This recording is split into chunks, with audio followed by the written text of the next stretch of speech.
Chestnuts roasting at an open fire.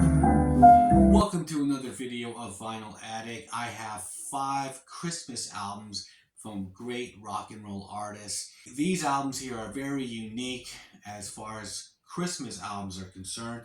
First one I have here is Rob Halford with Family and Friends. Now, I recently did a video of a rock and roll metal compilation of Christmas songs called A Very Metal Christmas, and Rob Halford was not included in the various artists, so he has his whole album to himself of Christmas material with his relatives on here and friends, and he does really go hard on this album as far as metal is concerned. And my favorite song on here is Deck the Halls. Moving on, this band, of course, no introduction here, Cheap Trick. This is a great Christmas album. It has original songs written by them, like Merry Christmas Darlings, and they also do cover songs like Father Christmas, which is a Ray Davies song, and the Ramones, Merry Christmas, I Don't Want to Fight Tonight. That's from written by Joey Ramone. So this is a really great, unique Christmas album as well, Cheap Trick. Now, I do have a classic album here by the Beach Boys. I grew up with this album, and this never gets old. The harmonies, these guys are amazing. I love Blue Christmas is my favorite song on here, and I also love I'll Be Home for Christmas, and Frosty the Snowman is actually really cool. Scott Weiland from Stone Temple Pilots, Velvet Revolver. Now, this is not a rock album per se. He is a rock singer, but his approach on here is like Frank Sinatra. So, or Nat King Cole. He does the Christmas song, and this kind of shows that other side of Scott. He is like a chameleon, just like David Bowie. He could just do all these different types of things, and that's why I always felt like when they kept on trying to throw him in early on with the whole grunge movement, I was like, no, this guy is different. This guy is not only a rock singer, but he is an artist, and he outshines all those other ones, except Chris Cornell. But you know what I mean? He's multi-dimensional, and if you hear this album, you'll see why.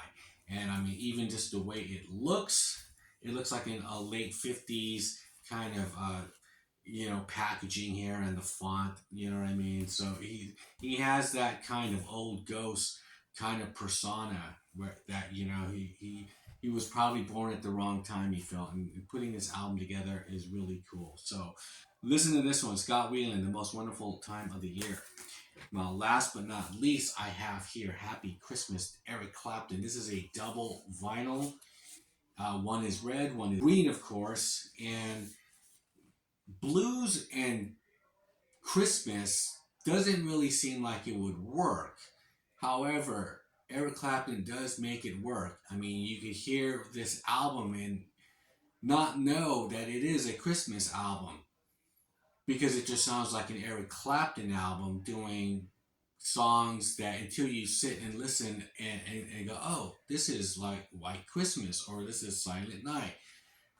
But you couldn't really tell because he's being Eric Clapton, taking these songs and just making them his and making them blues songs, which is pretty unconventional to say the least. But however, it works. But there's some other songs on here like Jingle Bells, which is an instrumental piece, and it sounds just like a dance weird kind of song.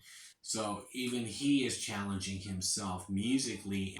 Really cool. It really works too. And Home for the Holidays is a good one. Every Day Will Be Like a Holiday, which is a Booker T. Jones song.